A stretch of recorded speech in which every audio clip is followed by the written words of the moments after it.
যত দেব দেবতা আছে তার 14 গোষ্ঠীর প্রীতি প্রেম যোগায় এক হরি নামে। তা তুমি এখন করবা কি? প্রশ্নই বা করলে কি, আর ধনী বা দিলে কি? ধনী ও দেওয়া ছাড়া আর দিতে পারবা না। তো তুমি মরে গেলে ওই হরিনাম দেবে। তোমার বাপ ঠাকুর দাদা 14 পুরুষ মরে গেছে, এই শ্মশানে আসলি কেউ কয় নাই বলো কালী কালী কালী, বলো কালী কালী কালী। সবাই বলেছে বলো হরি হরি হরি, নাকি? কথা কর না কেন? হ্যাঁ,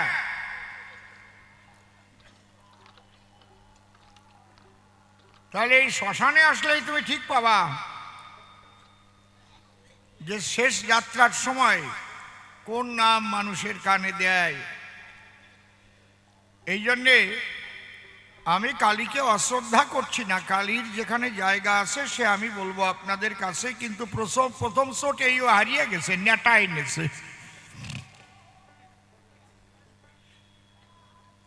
যদি বলতো যার যার ইষ্ট প্রীতে প্রেমানন্দে একসাথে হরি হরি বলো, সেই বুদ্ধিটা তো থাকা দরকার।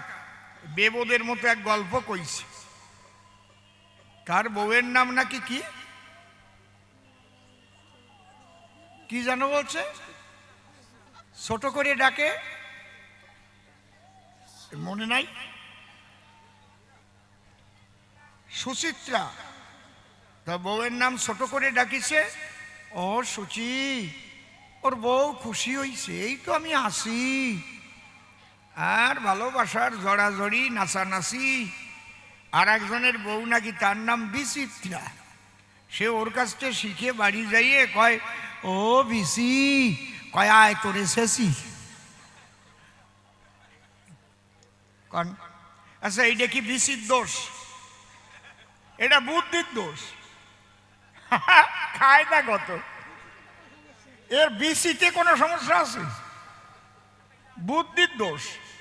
ওরে শিখাই দেশে বউয়ের নাম ছোট করে বলে ডাকবি। ও কি জন্যে বউরে বিসি করে ডাকলো? ওর বউয়ের নাম বিচিত্রা। যদি বিটুক বাদ দিয়ে ডাক দেয় তাহলে কিন্তু ওর বউ খুশি হয়, নাকি কি কন আপনারা? বি বাদ দিলে কি থাকে? ক জোরে ক, কি থাকে? চিত্রা। কোথায় তুমি চিত্রা? খালি কত পানের খিলি নিয়ে আসে। ও বাড়ি যেয়ে কইছে, ও বিসি, তোরে এইবার দিছি। কারো বউরে বিসি করে ডাক দিলি সে কি কবে? বাজে ব্যাপার না? কয় ও বিসি, কয় আমি তোর বিসি, আয় তোরে শেষি। যেমন পেঁচা তেমন পেশি। আমার না এইসব বাজে কথা ভাল লাগে না, আমার লজ্জা করে কেবল, সত্যি বাইরি। কি করি এই বিসি কয় বউরে? হ্যাঁ, বিসি কিসের বিসি? আমের বিসি না জামের বিসি না কাঁঠালের বিসি না ওর নিজের বিসি? কোনটা হবে? হাসিয়া পড়ে সাতা, আমার কাশও আসে না। তারও রস পাইয়ে বটে, ঠেলিয়ে ঠেলিয়ে উঠতেছে রস। ভাবছো নাকি আমার রস শুকোয় গেছে? অত সোজা না। মরার আগের দিন পর্যন্ত রসের আড়ি নিয়ে উঠব। এই জন্যে তোমারে করি মানা, কথাবার্তা ঠিকঠাক করিয়ে বললো, বেকায়দা কথা বলিয়ে না। ওই বিসি মার্কা গল্প বলা ঠিক না, নাকি? যাক, ওর বুদ্ধিমত্তা যেমন, ও কথা বলেছে তেমন। এইবার একখানা ধ্বনি দিয়ে তারপরে করব গানের আয়োজন। আপনারা চুপ করে থাকেন সবে, ওকে ভালো করে শিক্ষা দিতে হবে। কিন্তু আমার মনে হয় কমিটি ঠিক মতো চারিধারে দেয় নাই নিমন্ত্রণ। যদি কমিটি ঠিক নিমন্ত্রণ দিত, এই প্যান্ডেল বড়ি আরো উপসে পড়তো। কি কন, কি আপনি ঠিক বলছি না বেঠিক বলছি?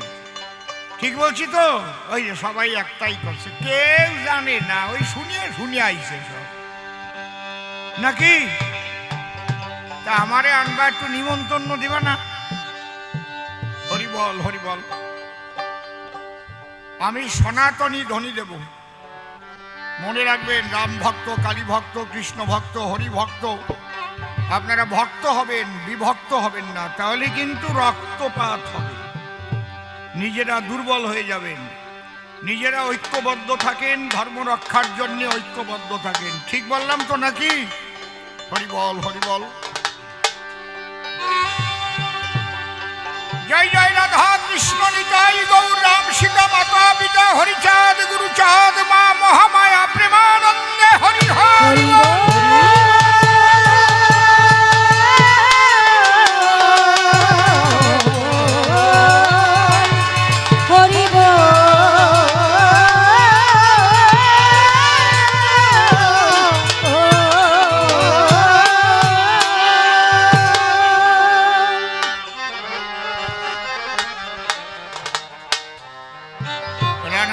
একটা প্রশ্ন করেছে, আমাকে ফেলে কেন বৃন্দাবন যাবে? একদিন তো সকল ফেলে চলেই যেতে হবে, সে চিন্তা কি করো তোমরা? রাজারা যদি সেই চিন্তা করতে, আরে তাহলে প্রজারা কত সুখে থাকতে পারত।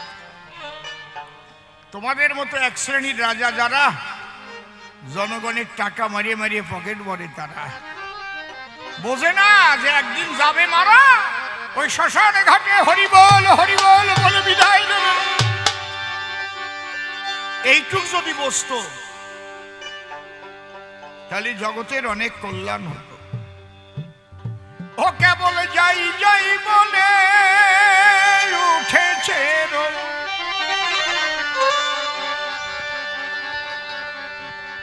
কেবল যাই যাই বলে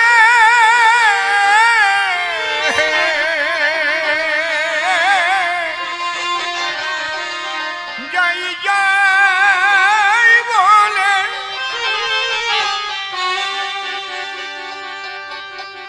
কেবল যাই যাই বলে উঠে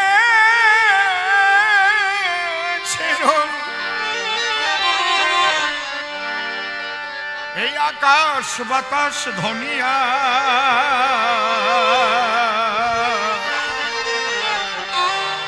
এই তো দুনিয়া জীবন ভরে দেখলি রে ভাই, এই তো দুনিয়া জীবন ভরে দেখলি রে ভাই, এই তো দুনিয়া।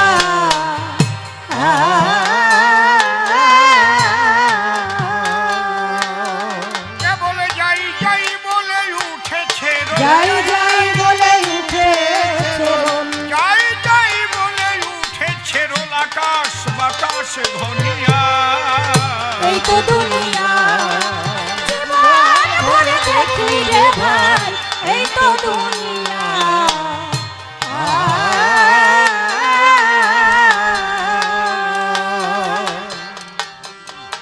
আজ আছো কাল থাকবা কিনা তা তোমরা কেউ জানো না। নীতি নীতি জীবগণ যায় যম ঘরে, তথাপি যাহারা থাকে ইহা মনে করে, আমরা তো চিরজীবী নাহি হব ক্ষয়, ইহার চাইতে কি আশ্চর্য বল মহাশয়। দাঁড়িয়ে বলি সমাধান, এই জগতের এক নাম মর্তধাম। এখানে জন্ম নিলে মরতেই হয় সকলে, মৃত্যুই শেষ পরিণাম। জাতস্য হি ধ্রুবম মৃত্যু ধ্রুবং জন্ম মৃতস্য চ, জন্মিলে মরিতে হবে, কে কোথা অমর রবে। রাজা তুমি হও না মহাতে যা, তোমার শেষের সাজা শ্মশান ঘাটে। এ কথা কি মনে ওঠে? আহারে দেহের প্রাণটা বেরিয়ে গেলে কাঁচা বাঁশের মাচায় তুলে হরিবল হরিবল বলে আগুন জেলে করবে ছাই।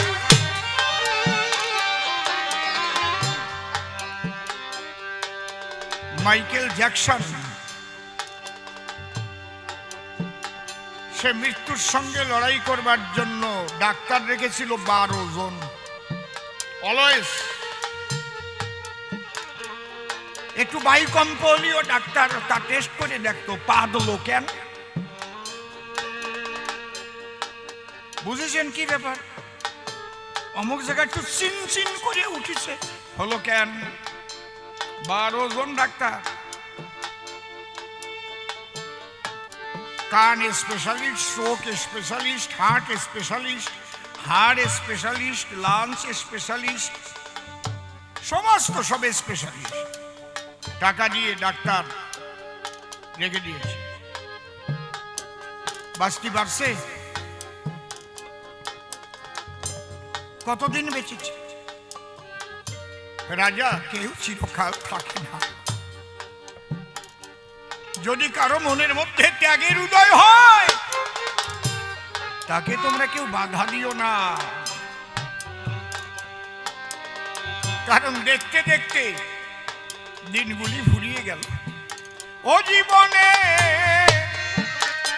বসন্তের সবুজ,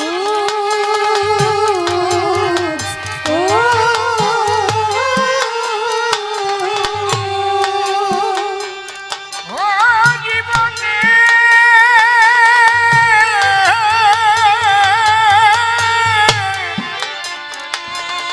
এই বসন্তের সবুজ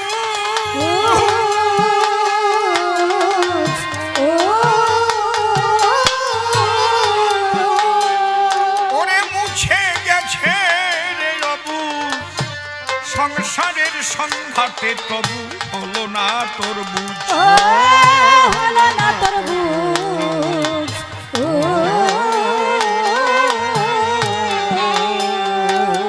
কেন বুঝলি না রে ওরে অবুঝ, বুঝলি না রে ওরে অবুঝ, কেন বুঝলি না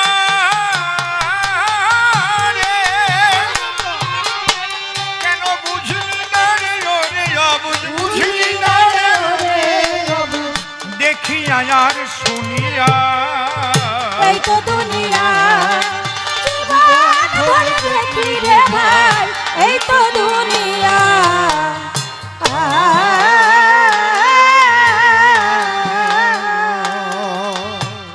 এই তুমি কোথায় ছিলে?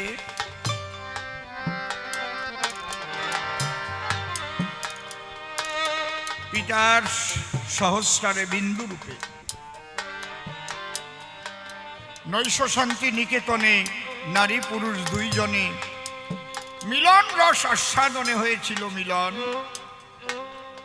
পুরুষের পিতৃসত্তা নেমে এসে আশ্রয় নিয়েছিল মায়ের গর্ভাবাসে। স্পার্ম এবং ওভাম মিলে শেষে ভ্রূণ তৈরি হইল যখন। এই তুমি একটু ভেবেছ? ধীরে ধীরে মাতৃগর্ভাধারে হতে লাগলো কোষ বিভাজন।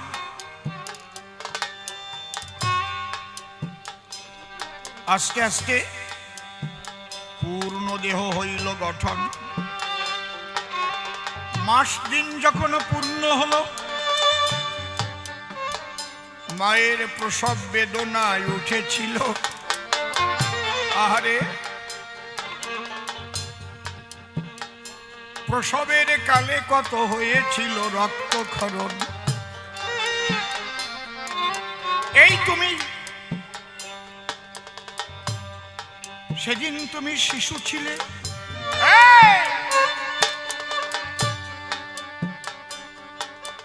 ছিলে ছোট্ট সোনা মায়ের কোলে।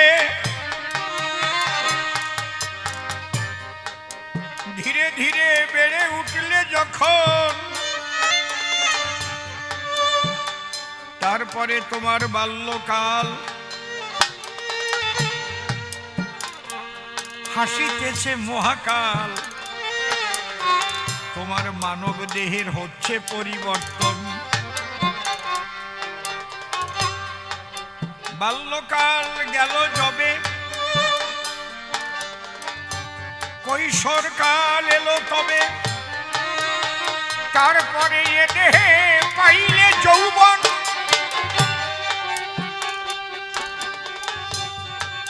যৌবনের উন্মাদনায় কত কুসঙ্গে পিতৃধন হারায়,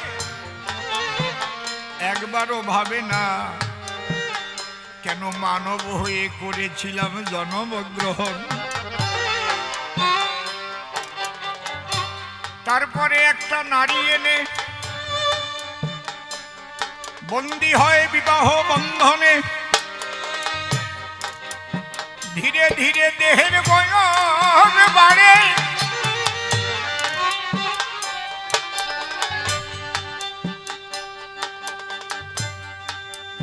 স্বামী স্ত্রী একত্রে গিয়ে আবার বাসর ঘরে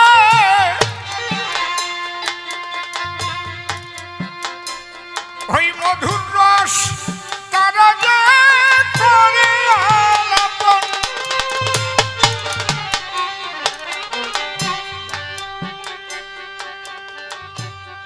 জগতের এই তো রীতি, মিলন হয়ে সতীপতি নূতন সৃষ্টি আবার কিন্তু হয়। আবার ছেলে মেয়ে বড় হলে বিয়ে না দিলে কি চলে, কিন্তু নিজে ধীরে ধীরে বুড়ো হয়ে যায়। হরি বলো।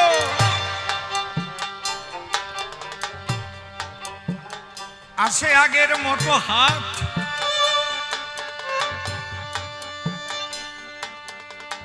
আগে যেমন ছিল দাঁত, ধীরে ধীরে হয়ে গেল ক্ষয়। এ দেহ দুর্বল হবে,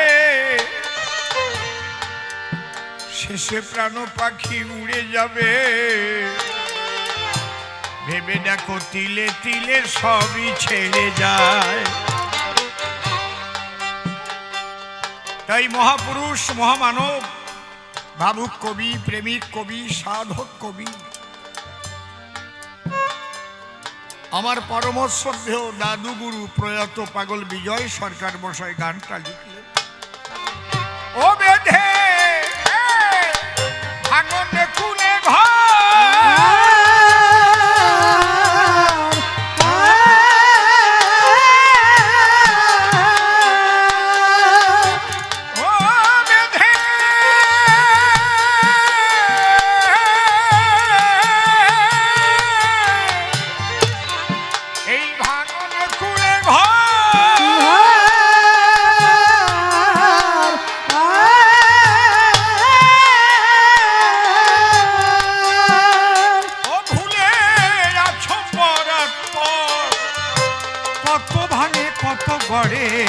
এই সে নদীর চর, এই সে নদীর চর।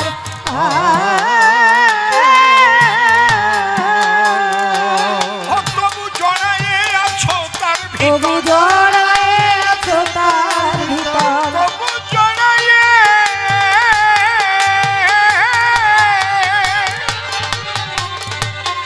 তবু জড়ায়ে আছো তার ভিতর, জড়ায়ে আছো তার ভিতর। এই মায়াতে জল বুনিয়া, এই তো দুনিয়া জীবন ভরে দেখলি রে ভাই, এই তো দুনিয়া।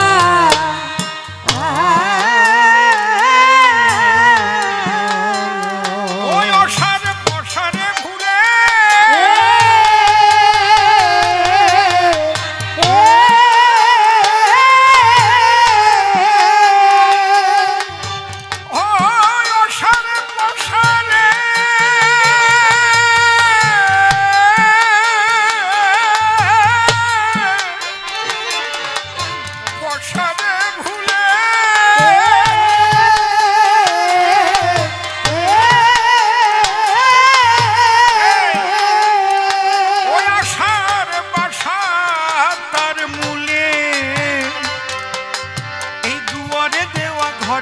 কপা দিলি না খুলে, ও দিলি না খুলে।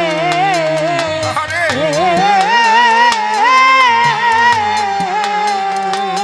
ও তুই বসে আসা নদীর কুলে, বসে আসা নদীর কূলে, তুই বসে আসা, বসে আসা নদীর কুলে, বসে আসা নদীর কূলে। কাল গেল ঢেউ গুনিয়া, এই তো দুনিয়া জীবন ভরে দেখলি রে ভাই, এই তো দুনিয়া এই লেডিসটা কি হলো? আউটে বাড়াও আউটে তুমি আউটে ঠিক দাও মনিটরে কম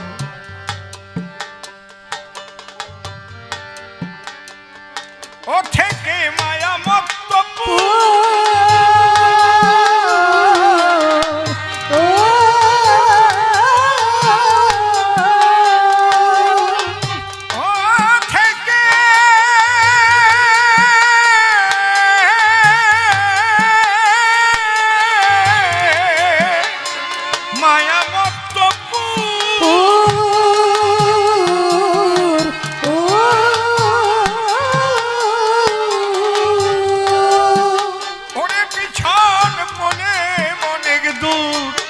পাগল বিজয়ে বলে যে আমার সকর্মের কসুর সকর্মের কসুর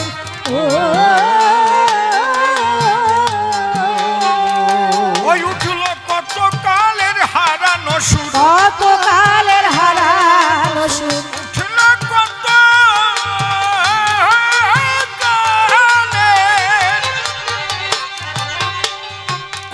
কালের হারানো সুর কত কালের হারানো সুর এই মরমে গুনগুনিয়া এই তো দুনিয়া জীবন ভরে দেখলি রে ভাই এই তো দুনিয়া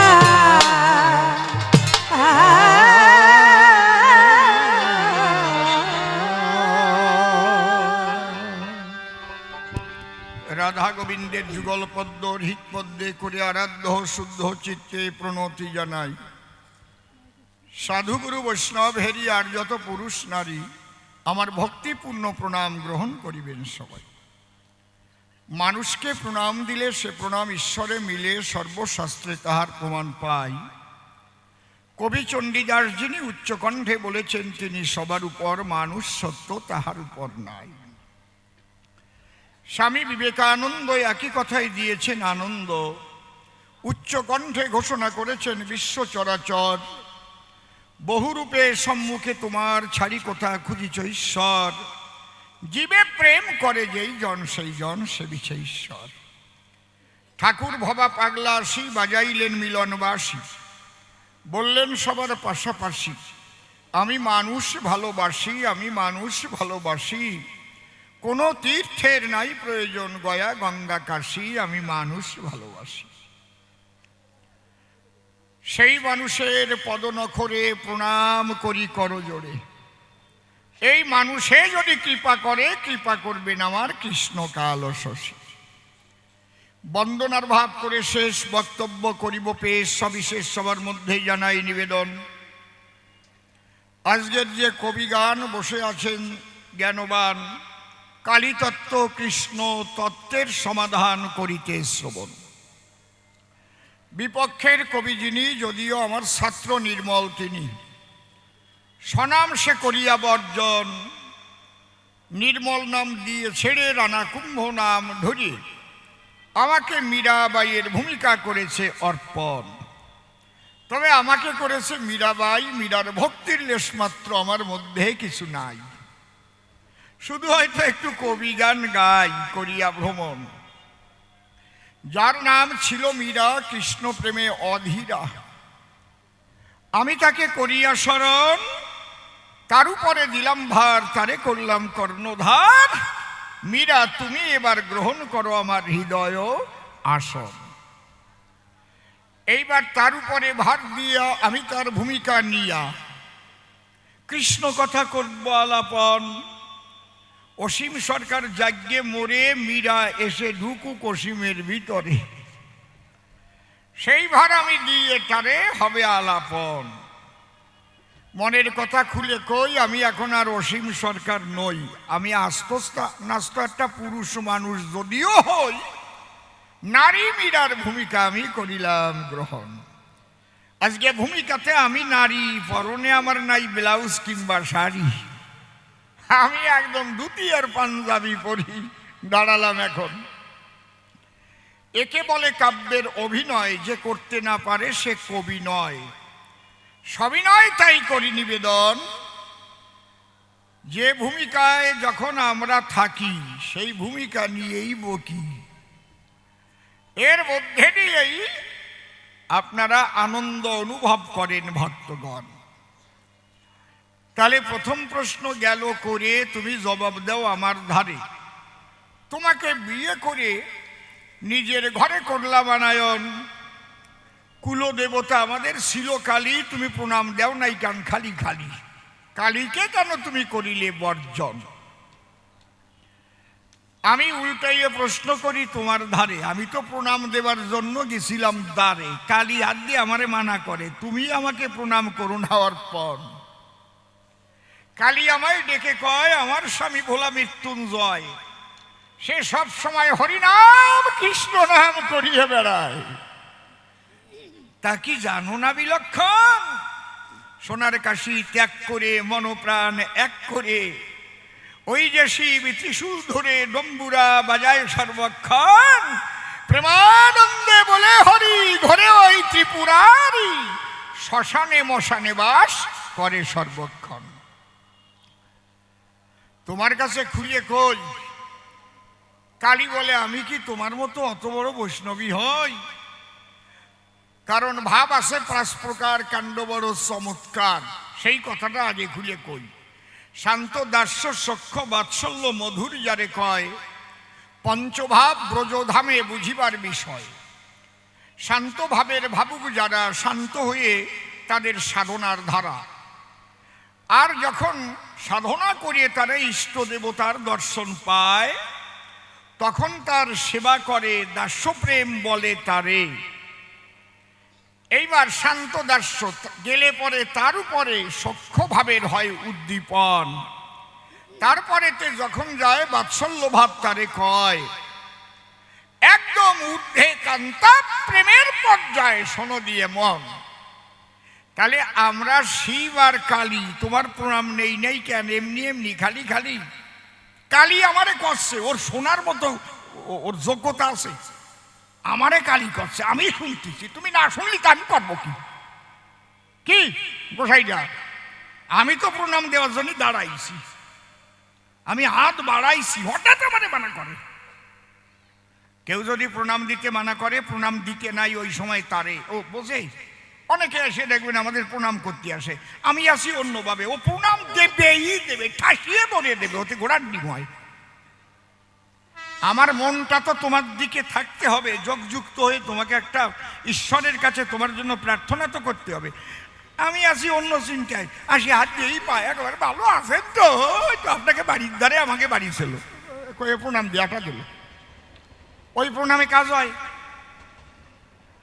যখন কেউ করে মানা, তখন তারে প্রণাম দিতে হবে না, মনে রাখবেন। কিন্তু কেউ যদি করে মানা, প্রণাম তারে করবেন না, বসে থাকবেন সেই জায়গায়। অনেকক্ষণ বসার পরে সে যদি জিজ্ঞেস করে, তুমি এখনো কেন লও নাই বিদায়? বলে, আমার ইচ্ছা ছিল তাই, আপনার চরণ ছুঁয়ে আমি একটু ধুলি নিয়ে যাতে বাড়ি যাই। তখন বুঝবে এর মধ্যে যে ভক্তি আছে, ভক্তি প্রেমের মূল্য দেবার মতো আমার সাধ্য নাই। তুমি প্রণাম করবেই করবে, আসো, এই প্রণাম আমি তার কাছে পাঠাই। তোমার প্রণাম নেওয়ার মতো যোগ্যতা নাই যথাযথ, এসো তুমি আমার বুকে এসো, দুজন আমরা করি আলিঙ্গন, প্রেমানন্দে হরি বলে ভাসে চোখের জলে, সেই প্রণামে কাজ হয় বিলক্ষণ। ঠাসিয়ে ধরে প্রণাম দেয় না কেউ। তোমার কালী আমারে মানা করতেছে, আমি প্রণাম করতে পারি? কি বলবো আপনাদের কাছে? কালী কখনো ডেকে বলেছে তোমার প্রণাম নিতে পারি না কোন কথায়? শোনো তুমি মীরাবাই, তোমায় আমি বলে যাই, তুমি ভজন করো কান্তা প্রেমে কৃষ্ণ শ্যামরায়। হ্যাঁ, আমার কাছে বলো দেখি, তোমার ওই কান্তা প্রেম পর্যন্ত আমরা শিব আর কালী দিছি নাকি? তোমার গান আছে না, শ্যাম তেরি বংশী ফুকারে রাধা নাম, রাধা কবি শ্যাম তো মীরা কবি শ্যাম। এই কথা কেউ বলতে পারে নাই এই ধরাধাম। রাধা যেমন কান্তা প্রেমে ভজন করে, ওই যে রসের মধুর ব্রজপুরে একমাত্র পৃথিবীর ভিতরে একজনই করেছিল সেই ভজন। কি বলবো আপনাদের কাছে, আমি কৃষ্ণকে করেছিল স্বামী, তার নাম মীরাবাই। শোনেন দিয়ে মন, এই যে স্বামী রূপে কৃষ্ণ ভজন মীরা করে, তাইতে কালিয়া ইশারা দিয়ে বলে তারে, তুমি আমারে প্রণাম করো না অর্পণ। আমরা শিব আর শঙ্করী, ইচ্ছে করলে তোমারে প্রণাম করতে পারি। এই জন্য আমি দাঁড়ায় পড়ি। আর উনি কয় অবহেলা করলে কেন? ভালো কায়দা বোঝে না, আমি যে কি জন্য প্রণাম করি নাই তা বুঝবে না। আমারে ঠেলে বাড়ির বাইরে বের করে দিয়েছে। এক বুড়ো, সে জাহাজে করে আন্দামান যাচ্ছে, অনেক লোকজন আছে।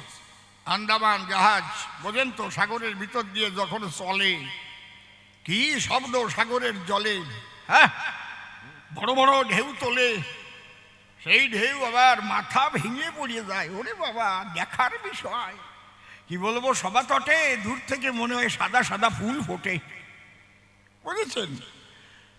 এখন সবাই জাহাজের একদম উপরে যাইয়া, বুঝলে, একেবারে কান্দায় দাঁড়াইয়া ওই দৃশ্য করতেছে দর্শন।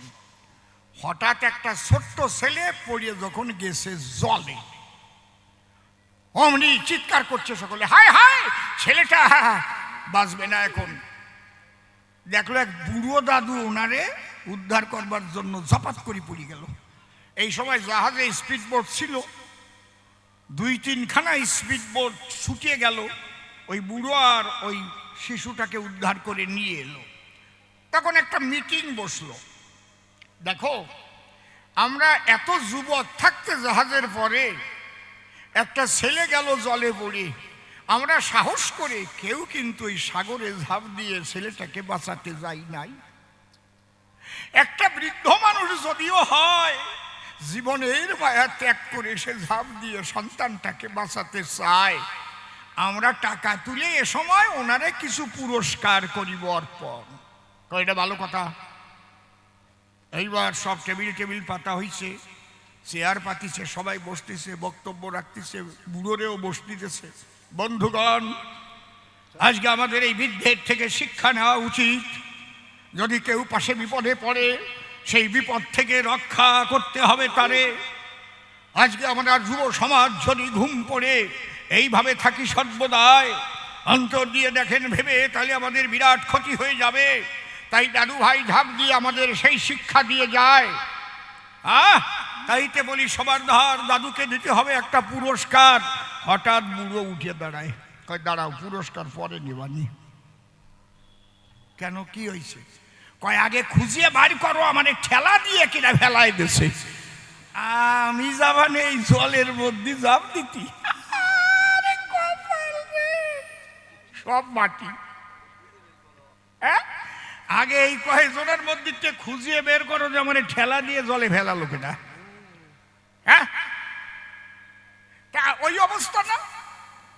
উনি আমারে বাড়ির বাইরে বের করে দিয়েছে, কিন্তু ওনার মা কালী যে আমারে কি কইছে তা জানে। হ্যাঁ, তুমি আমারে ঠেলা দিয়ে ফেলাই দিয়ে এখন কয় প্রণাম দিলে না কেন, প্রণাম দিলে না কেন? আমার কাছে বলো দেখি, মা মানা যদি করে আমি প্রণাম দিতে পারি, তারে দেওয়া যায় কি? এই জন্যে ব্যাখ্যা করে বললাম, তাই কেউ যদি মানা করে প্রণাম দিতে গেছেন, তার ধারে খবরদার, তারে প্রণাম দেওয়ার দরকার নাই। ওই প্রণাম দিলে পরে কোনো মঙ্গল হয় না সরাসরি। এটা মনে রাখবেন, নারী নরে অনেক সময় ঠাসিয়ে ধরিয়ে প্রণাম দেয়, মোটে নীতি হবে চরণ দুলি, তোমার পা একেবারে কাটিয়ে রাখি, এরকম বাপ করে না? কি কইছি বুঝেছেন? একটু আগে ওইরকম বাপ করেছিল, ঘরে যাই একদম, আমি কই রাখ, আমি একটু তৈরি হইনি, না রাখা নাই, দুরুস করে পড়েছি, এটা বসিয়ে থাক। এই জন্যে প্রণাম করি নাই, জবাব দিলাম তোমার ঠাই।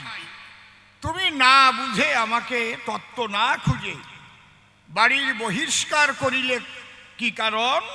দাঁড়ায় সবার বরাবরই আমি তোমার ঘরের নারী, তুমি তোমার ওই ঠাকুরের কথা করিয়া শ্রবণ, আর শুনে তোমার মায়ের কথা কেন আমার মনে দিলে ব্যথা?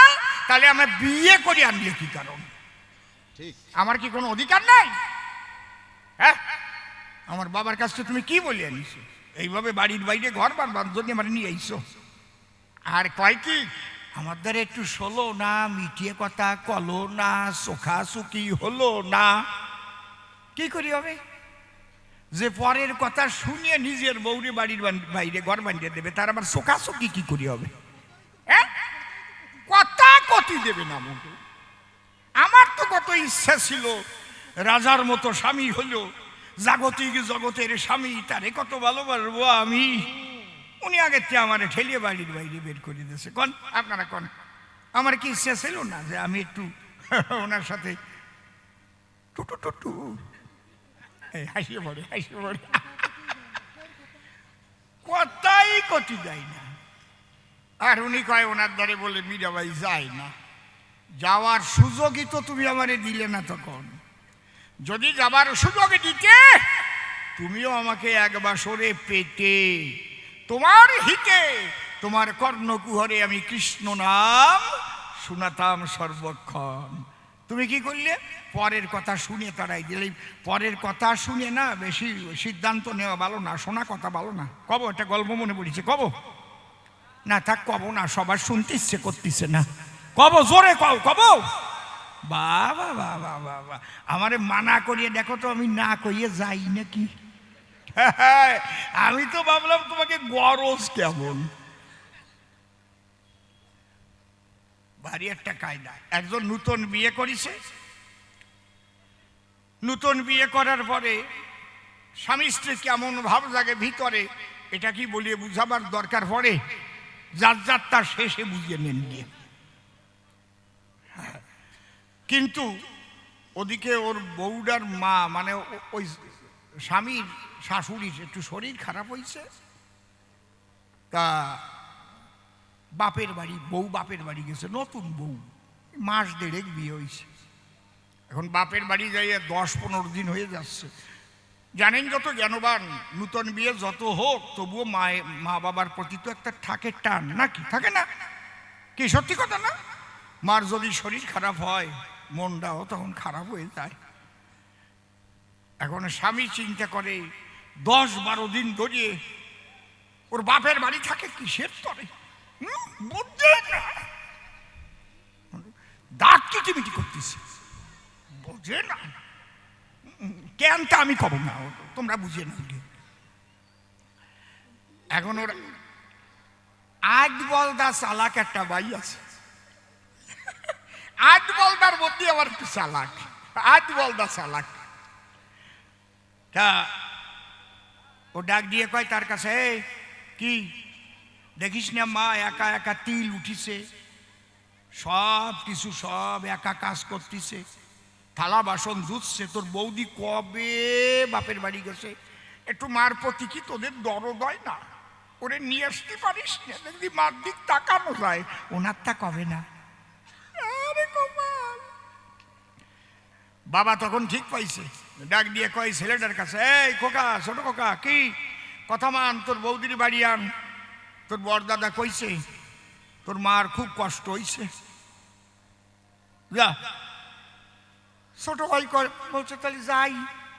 তা ওই বাড়ি যাই, কি তার তো নাই মনে কোনো অভিমান। এখন তা ওই বাড়ি গেছে, যে রান্নাঘরের পিছনে টিউবওয়েল আছে, একদম ওই কাদা টাদা পাড়ায় গেছে, তো যাইয়ে পা ধুচ্ছে।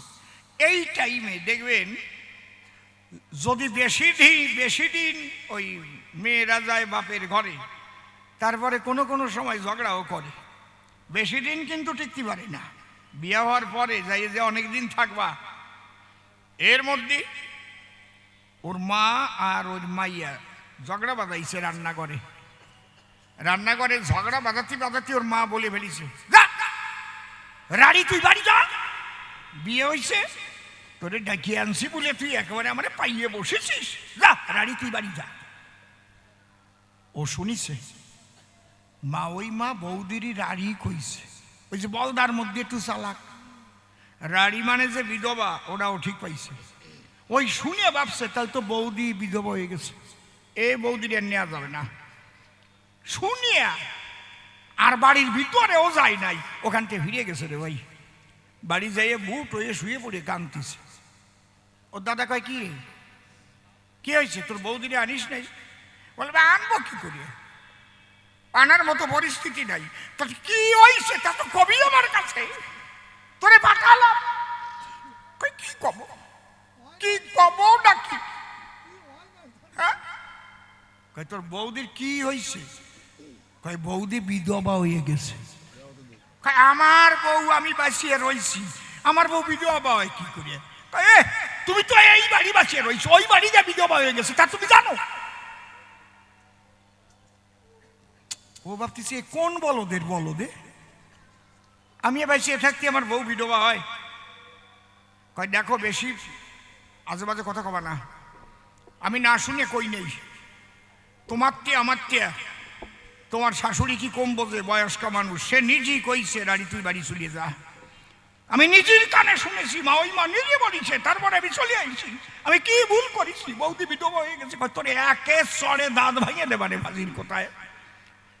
এই সরাসরি করবে এমন অবস্থা যখন দেখিছে, বাবা আবার বারান্দায় বসে হুকুয়া খাচ্ছিল, ওই ছিলুম নিয়ে চলে আইছে। কয় রাখ বড় খোকা, তোর বাইরে মারতে যাচ্ছিস কেন? কয় মারতে যাবো না। কি কয় শোনো, তোমার আল্লাদের চান। কি হয়েছে, কি হয়েছে? কয় আমি গেছিলাম তো বৌদিরি আনবার জন্য, তারপর রান্নাঘরের পিছনে দাঁড়ায় পা ধুচ্ছিলাম, আমি শুনলাম ওই রান্নাঘরের ভিতরে মা, ওই মা বলে বৌদিরে রাড়ি তুই বাড়ি যা। রাড়ি মানে কি? ওর বাবা কয় বিধবা। কয় ওই বিধবা বউ আনা যায়? কয় তুই ঠিক কাজ করেছিস, আনলি সমাজের একটা চাপ পড়তো। বড় ছেলে কয় বাবা কয় কি? হায় হায় রে, এইটারও তো চড়াতে চাইছিলাম, বাবা রে অনেক কি কোন ভাবে পড়াবো। কয় বাবা তুমি কি বোঝো না যে তোমার ছেলে বেঁচে থাকতে তোমার বউয়া বিধবা হয় না? ওর বাবা কয় বাড়ি মাতু বড় হইছো, গত বছর এই করোনায় পড়ে আমার 4-4টি মাইয়া বিধবা হয়ে গেছে, তুমি তো ছিলে বেঁচে গোড়া টিম করিস, তুমি বাঁচিয়ে থাকতে আর বিধবা হয় না কেউ না? ও না শুনে করছে, বুঝতে পারছেন? এই জন্যই শোনা কথায় বড় দোষ করো না তুমি আফসোস। তুমি তোমার মা এবং ওই যে ছিল পুরোহিত ব্রাহ্মণ, ওরা ওদের দুইজনের কথা শোনার পরে আমাকে দিলে বাড়ির বাইরে। আমি বাইরে থেকে সদা করি হরিনাম কীর্তন। আমার দোষ আছে কোথা? তুমি আমায় দিলে ব্যথা, পাঠাইলে তুমি যথা, সেখানেই তো বাস আমি করতাম সর্বক্ষণ। এইবার আর একটা শুনিয়ে বেজাল বাদালিয়া, তোমার ওই বোন 13 বার বিয়ে হয়েছিল, তোমার বোনের 13টা স্বামী খাওয়ার পরে তারপরে আসছে তোমার ঘরে। তোমার বোনের নাম যমুনা, কি যে তার জীবনের নমুনা। যার সাথে বিয়ে করেছে সেই স্বামীটা খাইছে, হাসার আগে দাঁত সব কয়টা বেরোয় পড়ে, ঠোঁট নাকের দ্বারে উঠে চলে যায়। হ্যাঁ, আমার কাছে বলো দেখি তোমার বোনের কথা শুনে তুমি ঠিক করিস কি? আজকে আমি বৃন্দাবনে যেতে চাই কি কারণ, সে কথা বলবো পরে, থাকেন একটু ধৈর্য ধরে। দ্বিতীয় প্রশ্ন গেছে করে, কালী বড় না কৃষ্ণ বড় কর নিরূপণ, এইটার জবাব দিয়ে তারপরে ওইটা ধরিয়া আমি করিব বর্ণন। দেখো, আমি যদি সার্বিকভাবে বলতে যাই তাহলে এক ব্রহ্ম ছাড়া জগতে কিছু নাই। এটা হচ্ছে অদ্বৈতবাদের কথা, বসে শোনেন বিজ্ঞ শ্রোতা। দৃশ্যাদৃশ্য যত কিছু এ বিশ্বভুবন, সব কিছুর ভিতরে একই ব্রহ্ম বিরাজ করে। এইটা কিন্তু সার্বিকভাবে আমি আগে করিলাম বর্ণন। ছোট্ট একটা উদাহরণ দিয়ে আগে যাই বুঝাইয়া। এক ভদ্রলোক একটা সোনার বল হাতে নিয়ে যখন করেছে গমন, সোনার বল চকচক চকচক করে, ওই দেখে ওর বন্ধু বলে, ওরে এই তোর হাতের ভিতরে চকচক করে ওটা কি বলতো এখন?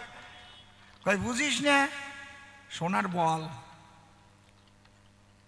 কোথায় যাচ্ছিস? বলে আমি শেখরার কাছে যাচ্ছি। যা। ওই বল নিয়ে হাতে চলতে লাগলো পথে। শেখরার সাক্ষাতে গিয়ে দিল দর্শন, ওই যে জুয়েলারি যারে কয়, ওই সোনার বল গিয়ে তারে দেয়, বলে আমার বউয়ের জন্য অলংকার করে দেও। এখন কি কি অলংকার বানাবে সব লিখে দিস। কয়েকদিন পরে অলংকার তৈরি করে সুন্দর বাক্স ভরে ভরে করেছে রক্ষণ। ভদ্রলোক যখন গেল বাক্সগুলো তখন দিল, ওই নিয়ে আবার একই পথে করেছে গমন। চলছে যখন একই পথে, দেখা হয়েছে আগে বন্ধুর সাথে। বন্ধু বলে, বাক্সের ভিতরে কি করি দর্শন? ও ডাক দিয়ে বলে, বন্ধুর ধার, এটা আমার বউয়ের অলংকার। এর মধ্যে আছে নাকফুল, কানের দুল, গলার হার। তখন কি বলছে নাকি এটার মধ্যে সোনার বল? বলিছে? কথা কও না কেন? ওইটা দিয়ে যখন অলংকার তৈরি করে, ভিন্ন ভিন্ন জায়গায় পড়ে আনন্দ হয় বর্ধন, কিন্তু সমস্ত অলংকার শেকড়ার কাছে নিয়া যদি আবার ফেলে আগুনে গলাইয়া, তাহলে আবার যায় একই সোনার বল হইয়া। এই জগৎটা তেমন। বুঝতে পারতেছেন কি বলছি? এই জায়গায় দাঁড়াইয়ে আমার কবি রসরাজ তারক সরকার গেছে সরাইয়ে, যে যাকে ভক্তি করে সে তার ঈশ্বর, ভক্তি গুণে সে তার স্বয়ং অবতার। এই জায়গায় কথা নাই আমার, কিন্তু যেহেতু আজকে কবি গান বসে শোনেনি জ্ঞানবান, সঠিকভাবে আজকে একটু লড়াইয়ের দিকে যেতে হয়।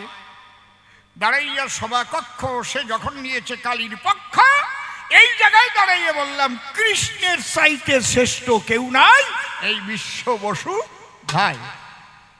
বুঝতে পারছেন? এইবার আমাকে প্রমাণ দিতে হবে।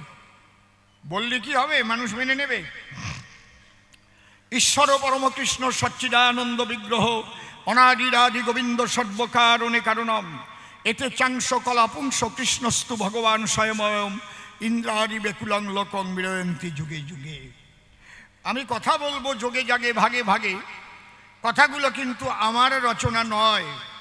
স্বয়ং ব্যাসদেব যিনি, পড়ে দেখবেন গ্রন্থখানি, যিনি কৃষ্ণ চিন্তামণি, তার সম্পর্কে এই শ্লোক রচনা করে ভরে দেয়। কৃষ্ণ নাম কে রেখেছিল? কেউ বলতে পারবেন? কেউ জানেন না? ওরে আমার সনাতন ধর্মের মানুষ রে, একজন কও কৃষ্ণ নাম কে রেখেছিল? হ্যাঁ, তুমি তো জানবাই, তুমি কবি গান গাই বেড়াও, জানবা না? কৃষ্ণ নাম রাখিল গর্গ ধ্যানেতে জানিয়া, অনন্ত রাখিল নাম অন্ত না পাইয়া। এই ছেলেটার নাম কৃষ্ণ রাখলো কি কারণ? এই মহাবিশ্ব অনাদিকাল চলছে বিলক্ষণ, যে আকর্ষণের ফলে এই মহাবিশ্বের মহালীলা চলে, আকর্ষয়তি যশ কৃষ্ণ, সে হলো যশোদার ছেলে। কৃষ্ণের যতক খেলা সর্বোত্তম নরলীলা, নরবপু তাহারই স্বরূপ। দেখতে মানুষের মতো দেখা যায়, মূলত সে আমাদের মতো তোমাদের মতো মানুষ নয়। বুঝতে পারছেন কি বলছি? দেখতে মানুষের মতো দেখা যায়, কিন্তু তোমার আমার মতো মানুষ কৃষ্ণ নয়। বৃন্দাবনে অপ্রাকৃত নবীন মদন, কাম্বিস কাম গায়ত্রী যাহার উপাসন। এই যে অপ্রাকৃত নবীন মদন, এটা বুঝতে গেলে একটু শ্রীগুরুর চরণ তলে করতে হয় আত্মসমর্পণ। বুঝতে পারছেন? সর্বে নিত্যা শাশ্বতস্য দেহস্তস্য পরাত্মনে হেও পাদেও রহিত নৈব প্রকৃতি কশ্চিৎ।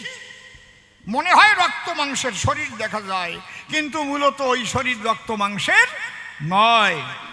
আমার কাছে বলুন দেখি, স্বামী স্ত্রী আছে কারাগারের দুই ঘরে, এর ভিতরে মিলন না হয়ে সন্তান জন্মিতে পারে কি? দাঁড়িয়ে বলি সবার ধার, যার নাম কংসের কারাগার। কারণ কংসের মনে ছিল ভয়। কি ভয়? যে এই দেবকীর অষ্টম গর্ভের সন্তানের দ্বারা কংস যাবে মারা। এই জন্যে বোন আর ভগ্নিপতিকে কারাগারে আবদ্ধ করে রেখে দেয়। আপনারা মথুরায় গেছেন? কেউ মথুরায়? এই জায়গায় কেউ গেছেন? হাত তোলেন। মথুরায় কে কে গেছেন? কংসের কারাগার দেখেছেন? অর্ধেক মসজিদ বানাইছে, দেখছেন তো নাকি? দেখেছেন? অল্প একটু জায়গা রাখছে আর অর্ধেক মসজিদ বানাইছে। ওই টাইমে টাইমে নামাজ আজান দিচ্ছে। কি আরে আমার কপাল রে, সেকুলারিজম। না ওদিক যাব না, তাহলে আবার অনেকে কবে না উনি কি কয়, কিটা কয় কন কন, কন কন, তারপরে চারিদিক কবে না কন কন, বোঝন না? এমনি আমার দোষ বেশি, সব মাছে গু খায়, শিং মাছের দোষ হয়, তা জানো না? দাঁড়িয়ে বলি সবার ধার, ওই যে কংসের কারাগার, সপ্তম গর্ভ যখন খুঁজিয়া না পায়, জানেন ভক্ত গুণগ্রাম, সপ্তম গর্ভেই কিন্তু সংকর্ষণ বলরাম। বুঝতে পারছেন লীলাটা কোন জায়গায়? কংস চেয়ে দেখে তাই গর্ভপাত হয়ে গেছে, সন্তান নাই। এই যে কংসের এসে গেল ভয়, মনে মনে চিন্তা করে তাহলে জন্ম যাতে ছেলে আর নিতে না পারে, আমার বোন আর ভগ্নিপতিকে কারাগারের 2 ঘরে করিব নিক্ষেপণ। 2 ঘরে কারাগারের 2টো রুমের মধ্যে রেখে দিল, তালা চাবি দিয়েছিল আর সিকিউরিটি বাড়াই দিল। একটু চিন্তা করেন ভক্তবৃন্দ, তালা দিয়ে যদি 2টো ঘর বাইরে থেকে থাকে বন্ধ, তার মধ্যে দিয়ে কি কোনো সন্তান প্রসব হওয়া সম্ভব? কথা কন, পারবে? হ্যাঁ। তারপরেও কংস দেখিবারে পায় একই দেবকী সন্তান সম্ভব হয়। হায় হায় হায়, এ আবার কোন জ্বালা, বাইরে দিয়ে দিলাম তালা। তাহলে কোন কায়দায় গর্ভবতী হলো আমার ভগ্নী? এ তো বুঝে পাওয়া যায়।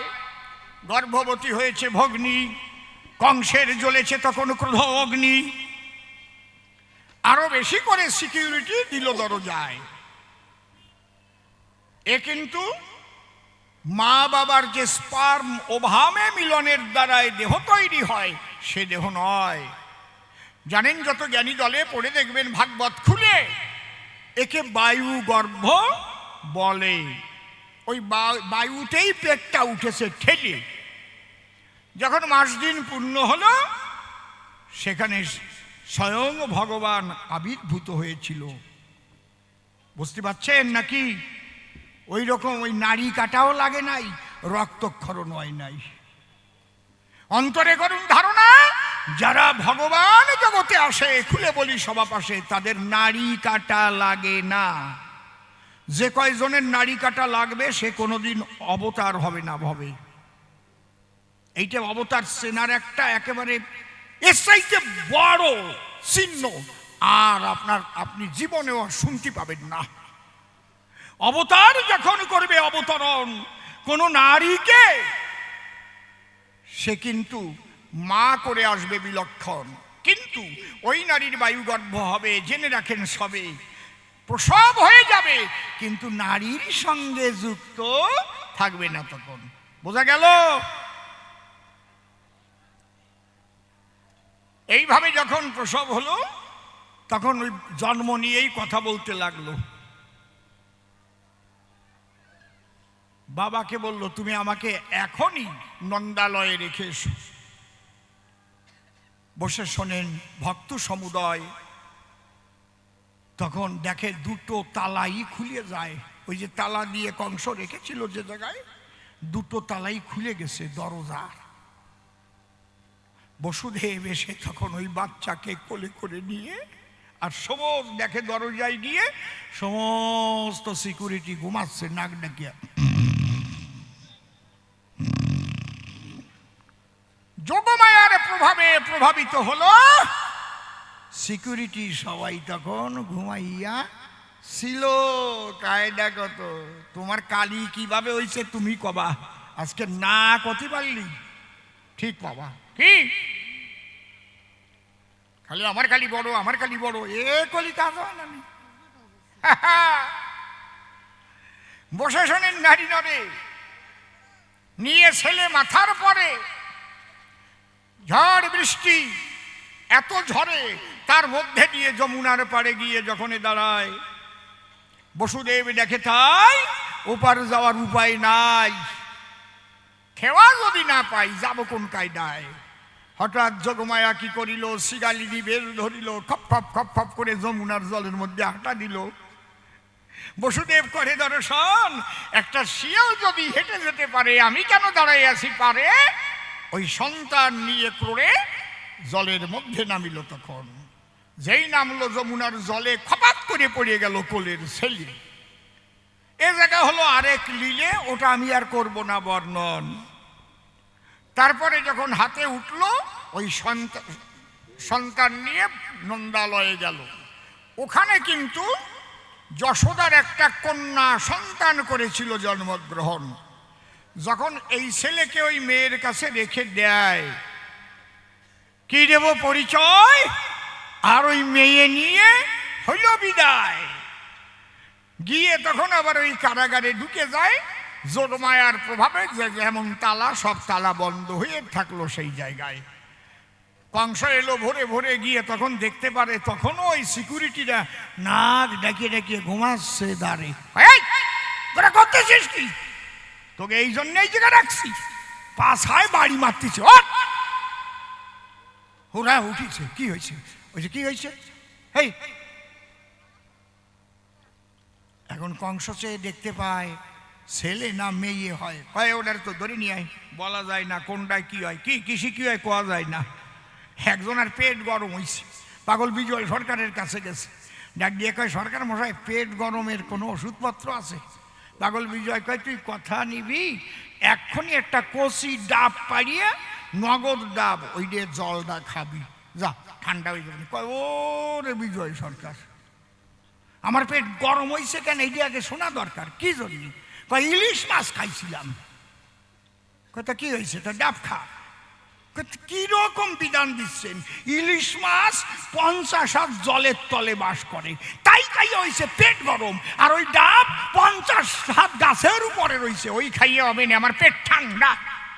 পাগল বিজয় সরকার কয় তোর কপালে দরকার ডান্ডা, খাইয়ে দেখ কৃষি কি হয় তা তুই জানিস নিয়ে।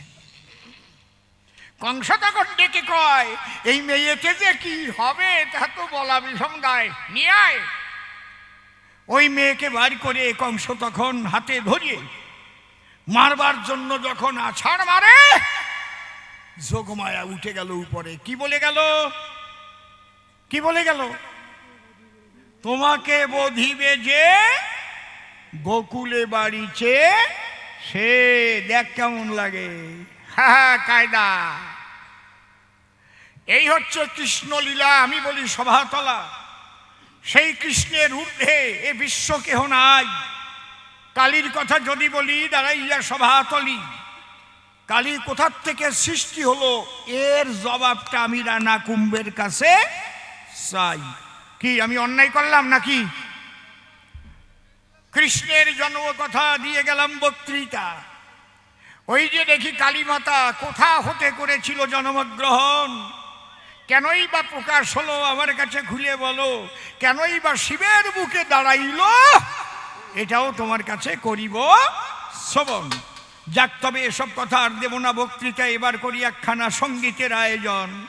সঙ্গীতের মধ্যে দিয়ে যাব আমি বুঝাইয়া, সব ফেলিয়া কেন যাচ্ছি মধুর বৃন্দাবন।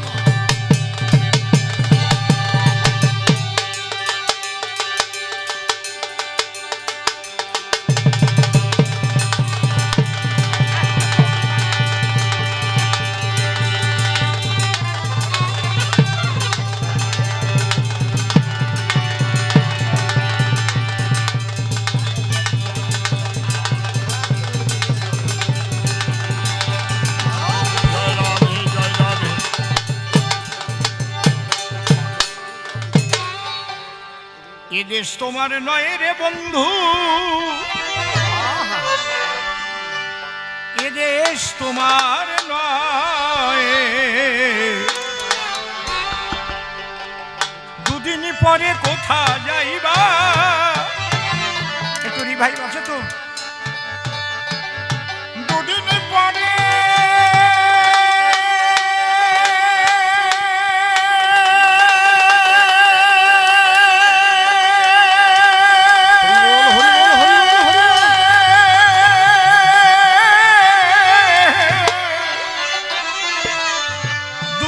পরে কোথা যাইবা, জানা কোন কা